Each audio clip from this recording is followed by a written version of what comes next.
Most welcome on Dnyaneshwar classes. आज हम आप लोगों को एक्सरसाइज 13.4 में ये 5 सवाल दिए गए हैं। पांचों सवाल को बताने जा रहा हूँ। देखिए, पहला सवाल दिया हुआ है कि पानी पीने वाला एक गिलास 14 सेंटीमीटर ऊंचाई वाले एक शंकु के छीना के आकार का है। दोनों वृत्ताकार सिरों के व्यास 4 सेंटीमीटर और 2 सेंटीमीटर दिए हुए हैं। तो इस गिलास की धारिता ज्ञात कीजिए। तो पानी पीने वाला एक गिलास है। देखिए, इसमें दिया हुआ है इसकी ऊंचाई 14 सेंटीमीटर दी गई है और सिरों के व्यास 4 सेंटीमीटर और 2 सेंटीमीटर, यानी कि 4 सेंटीमीटर जिसका व्यास दिया हुआ है उसकी त्रिज्या 2 सेंटीमीटर हो गई और जिसका व्यास नीचे का ये 2 सेंटीमीटर दिया हुआ है तो ये 1 सेंटीमीटर हो गई। तो छीना का आयतन निकालने का फॉर्मूला होता है 1/3 pi H into r1 square plus r2 square plus r1 into r2। ये वैल्यू हम पुटअप करेंगे और वैल्यू पुटअप करके हमारा ये आ गया है 308/3 सेंटीमीटर। दूसरे सवाल में देखिए, एक शंकु के छीना की त्रिज्या ऊंचाई 4 सेंटीमीटर तो भाई इसके वृत्तीय सिरों के परिमाप परिधि 18 सेंटीमीटर और 6 सेंटीमीटर है। इस छीना का वक्र पृष्ठीय क्षेत्रफल ज्ञात कीजिए। देखिए, ये त्रिज्या ऊंचाई दिया हुआ है 4 सेंटीमीटर, ये बराबर 4 सेंटीमीटर हो गया। फिर उसके बाद वृत्तीय सिरों के परिमाप 18 सेंटीमीटर और 6 सेंटीमीटर। तो और इसके बाद इस छीना का वक्र पृष्ठीय क्षेत्रफल ज्ञात कीजिए। तो दो परिमाप दिया हुआ है, तो इसलिए हम इसको निकालेंगे। पहले से का परिमाप हो जाएगा 2 पाई r1 बराबर 18 दिया हुआ वृत्तीय सिरों का परिमाप। तो r1 की वैल्यू यहाँ से 9/पाई हो गया और 2 पाई r2 बराबर 6 जब करेंगे तो r2 की वैल्यू 3/पाई। तो छीना का वक्र पृष्ठीय क्षेत्रफल बराबर हो जाएगा पाई r1 plus r2 into H, यानी कि पाई r1 की जगह पर 9/पाई, r2 की जगह पर प्लस 3/पाई इंटू 4। तो पाई गुणे ये हो जाएगा 9, 3 12/पाई गुणे 4 हो जाएगा।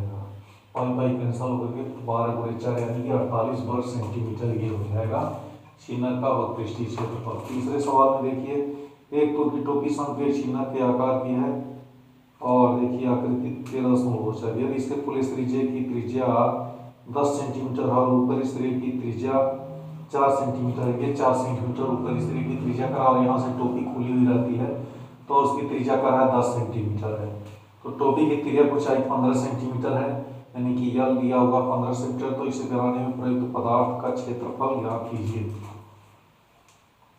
तो यल बराबर 15 सेंटीमीटर दिया हुआ है तो प्रयुक्त पदार्थ का क्षेत्रफल बराबर है pi into r1 plus r2 into L plus pi r2 square.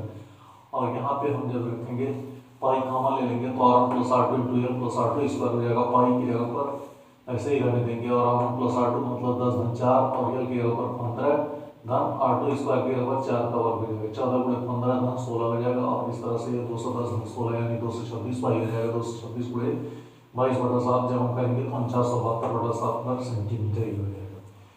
चौथा क्वेश्चन दिया हुआ है, धातु के चादर से बना और ऊपर से फुलाया बर्तन शंकु के छीना के आकार का है जिसकी ऊंचाई 16 सेंटीमीटर तथा निचले और ऊपरी सिरे की त्रिज्याएं क्रमशः 8 सेंटीमीटर और 20 सेंटीमीटर है।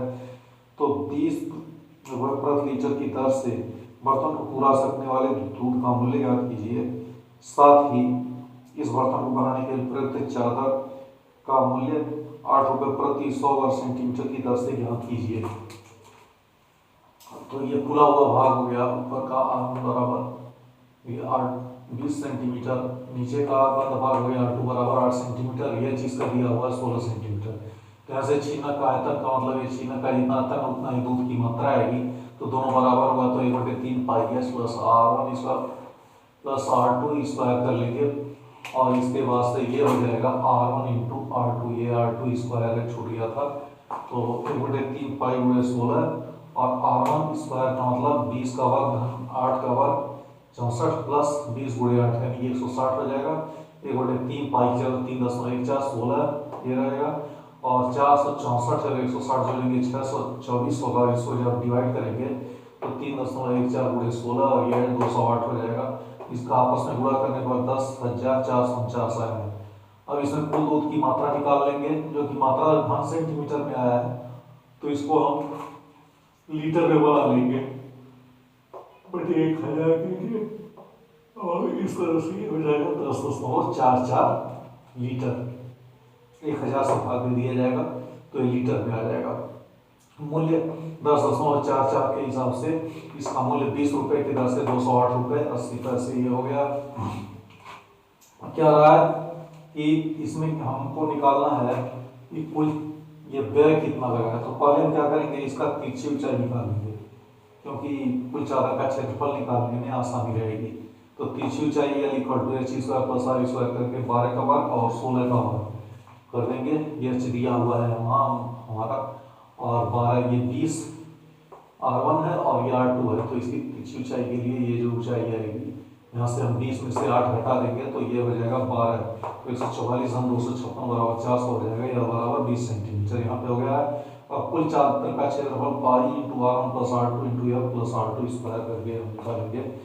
तो ये पाई हम कॉमन ले लेंगे, तो R1 plus R2 into F plus R2 square 20 घना 8 गुणे 20 और प्लस R2 स्क्वायर के जगह पर 8 का वर्ग कर देंगे।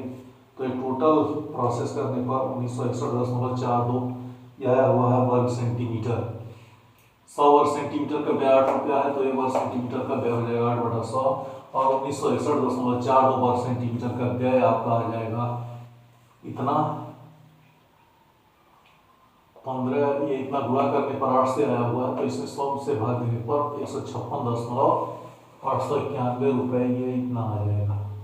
पांचवें सवाल में जो कि सबसे इस प्रश्नावली का अंतिम सवाल है, इसमें कहा 20 सेंटीमीटर ऊंचाई और शीर्ष कोण वर्टिकल एंगल 60 डिग्री वाले एक शंख को उसकी ऊंचाई के बीचों बीच से होकर जाते हुए तल से 2 भागों में काटा गया है, जबकि तल शंख के आधार का समतल है।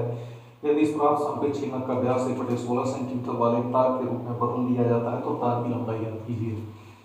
तो शंक्वाकार है 20 सेंटीमीटर ये ऊंचाई हो जाएगा, ये शंख का 20 सेंटीमीटर ऊंचाई हो गई और 60 डिग्री यहाँ पे ये कोण बनता है। तो इसकी आधी कोण अगर हम यहाँ से डालते हैं तो ये 30 डिग्री होगा।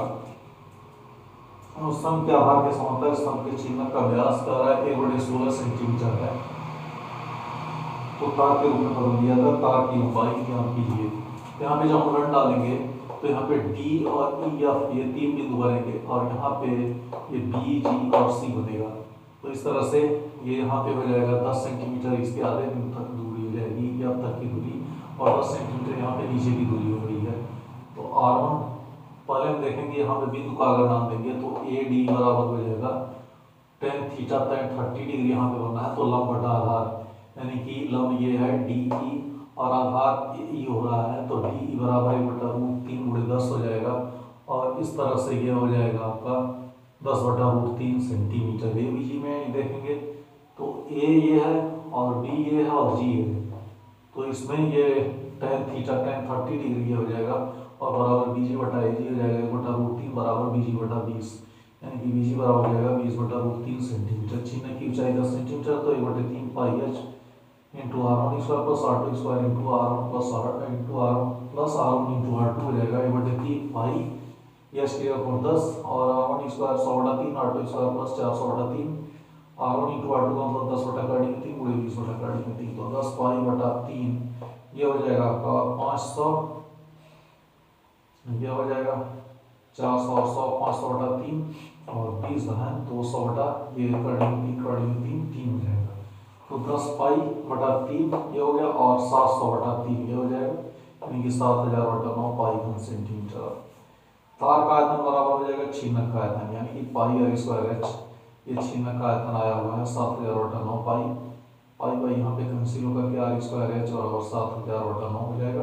तो आर स्क्वायर की जगह पर हमने यहाँ पे निकाल दिया है, तो ये हो जाएगा 1/32 1/2 16 किया गया है, तो 1/32 ये हो गया। और इस तरह से ये आपका हो जाएगा।